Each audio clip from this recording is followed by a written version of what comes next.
Hello, I'd like to share with you some thoughts that I've been having over the course of the past week on the Meron tragedy. I find listening to any tragedy an effort. It's not easy. We take it for granted today, nowadays, over the last 20 years certainly. When we hear of tragedies, we soak up all of the news, we hear all of the details, and then we hear more details, and it's often not healthy. So as I've been taking in the news very slowly over the course of the past week, I've developed some thoughts that I'd like to share with you. I shared them with people in Shul on Shabbos at Shalashudas. And for those of you who are interested, I thought I would share those thoughts with the wider audience right now. What happened in Meron was shocking on a hashkafa, on a theological level, for several reasons. Not only that here there were thousands of Jews who were gathered together to sing the praises of Hashem and to connect with HaKadosh Baruch Hu. And they were in a place on a day, on the 33rd day of the Omer, where tragedy ended. And this is the entire purpose of celebrating Lag BaOmer, is that the tragedy that occurred with the students of Rabbi Akiva came to an end.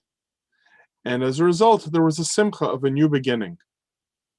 And even though the new beginning was that of Rabbi Akiva starting over with 5 students, and Rabbi Shimon Bar Yochai was one of those 5 students, however, he was in some respects the prize student and the one who, based on the authorship of the Zohar being attributed to him, the connection that the Jewish people have to what people sometimes call mysticism, but what really means an acute, powerful, direct connection with us, between us and HaKadosh Baruch Hu.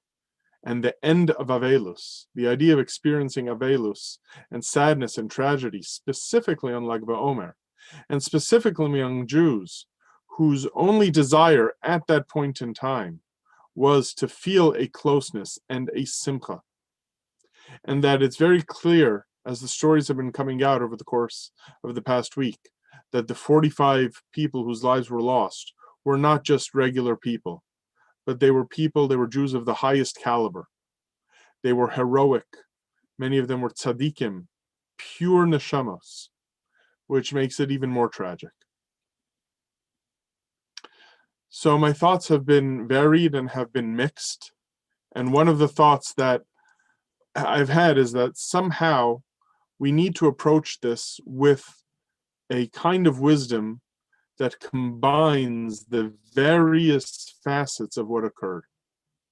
Meaning not only to think about the fact that it's Lag BaOmer, and that it was at Meron, at the burial place of Rabbi Shimon Bar Yochai, and that the people who died were among the holiest and most precious members of our nation.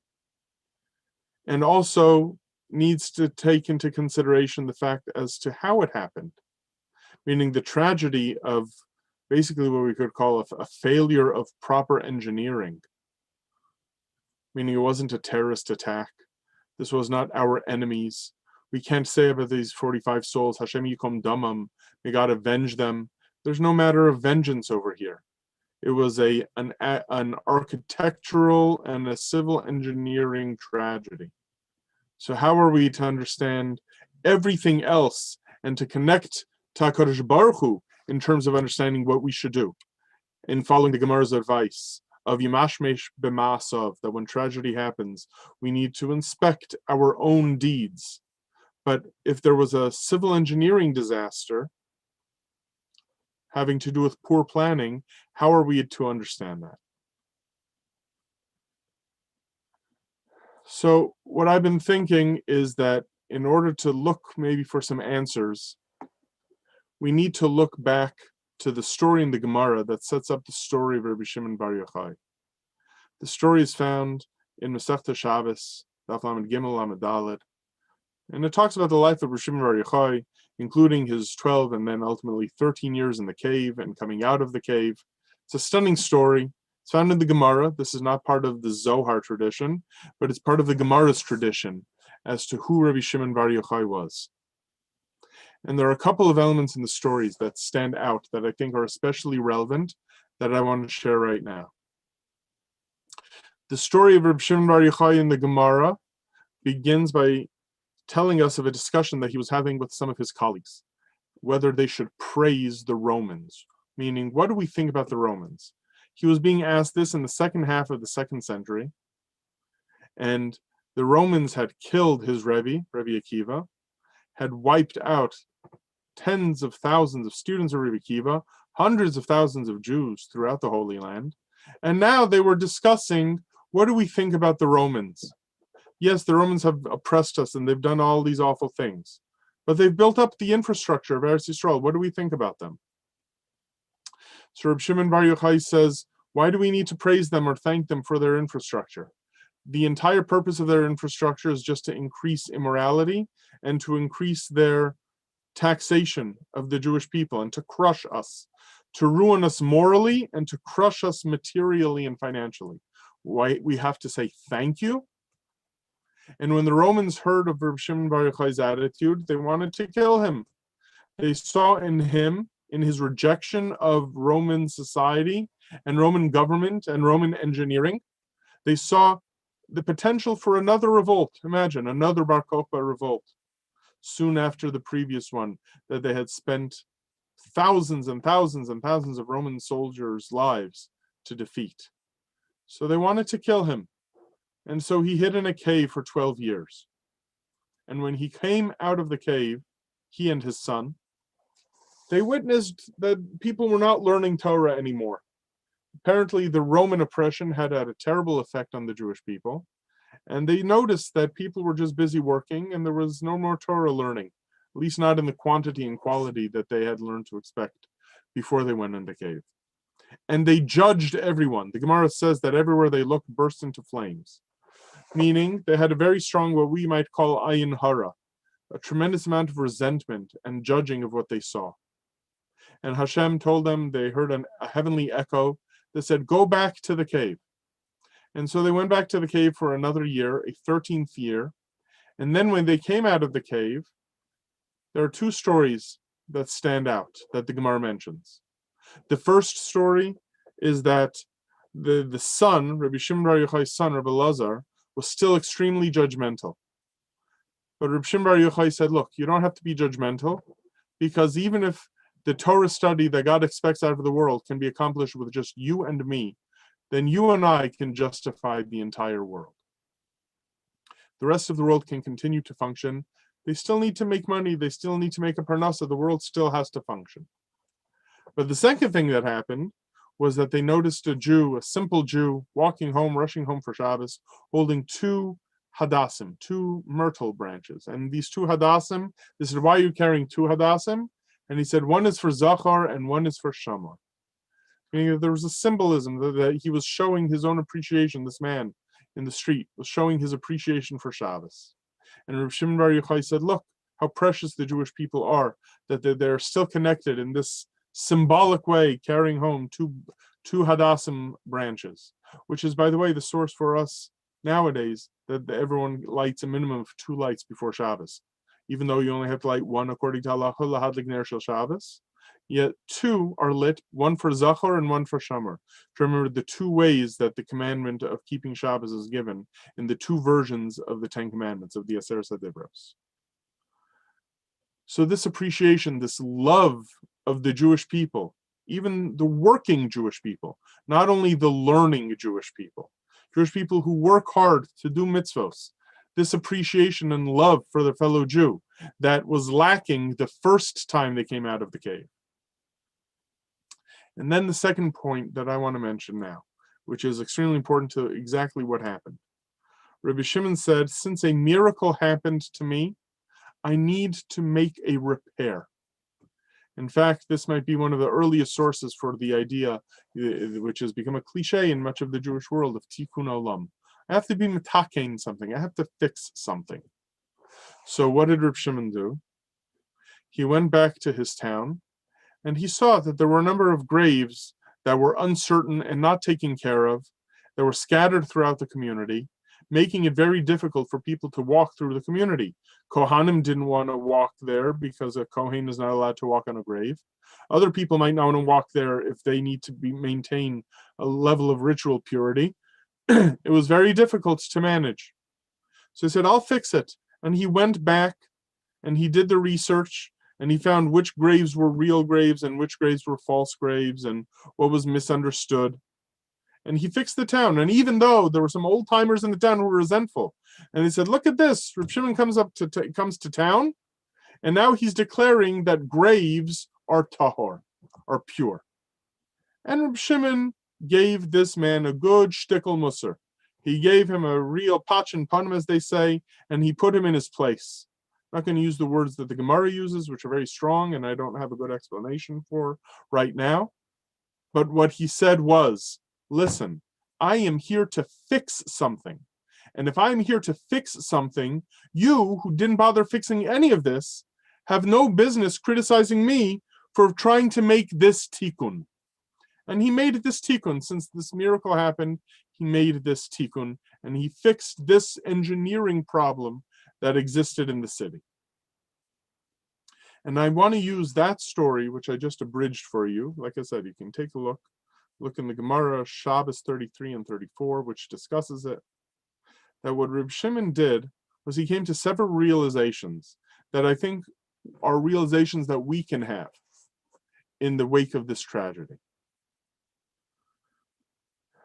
First of all, what was on one level an engineering tragedy, if you want to just think about it in the pure material engineering terms of it, meant that it was a failure of the tzibur to take care of yechidim. This has been one of the great struggles in Jewish life and communal life for millennia, which is that the world needs community institutions. We need institutions of society that build and maintain civilization and cause our civilization and society to thrive, whether those are roads or gates or houses or buildings. Things that require tikkun. We don't live in the wild. However, when we build these community institutions, and they are for the benefit of the public in general, whether they are our shuls, whether they are our schools, whether they are our kollalim, or any other of the chesed organizations that exist that provide for the community, as the public, as a tzibur, then one of the great difficulties, but something which is absolutely necessary, is to make sure that in that community life, that we make sure that yechidim are taken care of, that individual human beings are also tended to and taken care of. And this fault, this engineering fault, was in fact, as a stunning and very brutal but truthful article by Rabbi Penny Dunner, written this past week, explaining that the engineering failure was not simply an engineering failure, it was a failure on the deepest levels of a tzibur functioning. He explained, I'm not going to go into too much detail, that there are four competing interests, four competing organizations that have been involved for over a century in running the site of Meron and the kever of Rabbi Shimon Bar Yochai. And because of the difficulty in these four groups getting along and figuring out what to do communally, things slipped through the cracks. But this is not about assigning blame. This is about figuring out what each and every one of us in Klal Yisrael can do. And I think that the tikkun has to come by gaining a more proper and functional understanding, appreciation for how the tzibur and the yachid function off one another and how they can help one another. So Reb Shimon Bar Yochai is known for his insights into the pasuk Hine matov u'manoyim sheves achim gam yachad. Look how beautiful it is when brethren sit and dwell and hang out together in unity. And here there was unity, and this unity at Meron was shattered because of this tragedy, by Jews who appreciated this unity more than anyone else. So what can we do? So let me offer really one main suggestion, and I'll branch it out into maybe 2 or 3 examples of what I mean. We need to think about how tzibur and yachid coexist, a community and individuals. One of the things that the 45 tzaddikim who died, that they all showed us, was how in their last moments, in the last minutes of their lives, they were managing to save other people's lives. In fact, the yeshiva bacher, the sweet tzaddik here from Cleveland, Yossi Cohn, spent the last minutes of his life saving the life of younger children who were about to be crushed by the stampede. Imagine the schus that your last breaths are used saving the life, saving a olam, a world, as the Gemara says. We need to think anytime we walk into a community space that while we are benefiting from that community space, we make sure to take care of some of the yechidim, the individuals in that space. You might have a minyan and you're grateful to have the minyan, or the shul has a minyan, a service, whatever it is. Look around. Have you had a blind spot in that minyan? Is there someone who attends the minyan who you have never said hello to?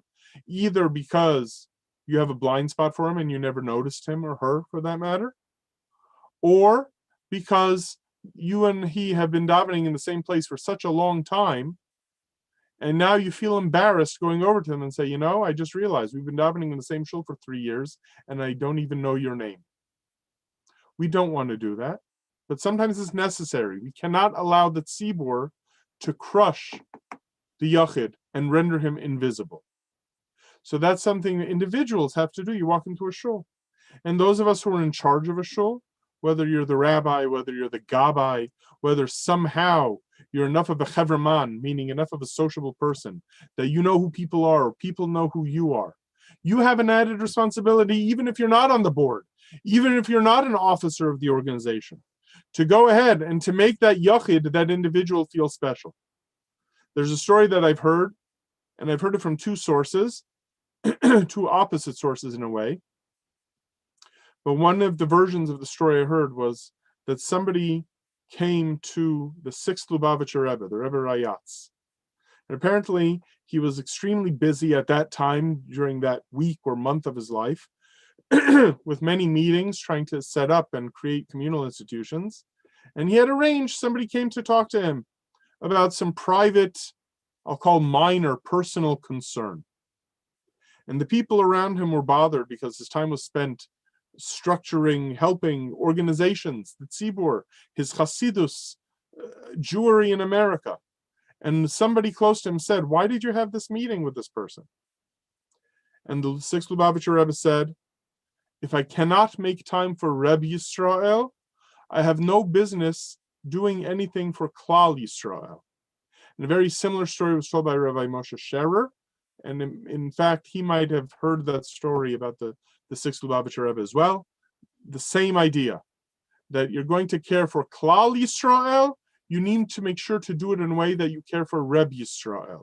You can't care for the whole community truthfully unless you also care for the individuals within that community.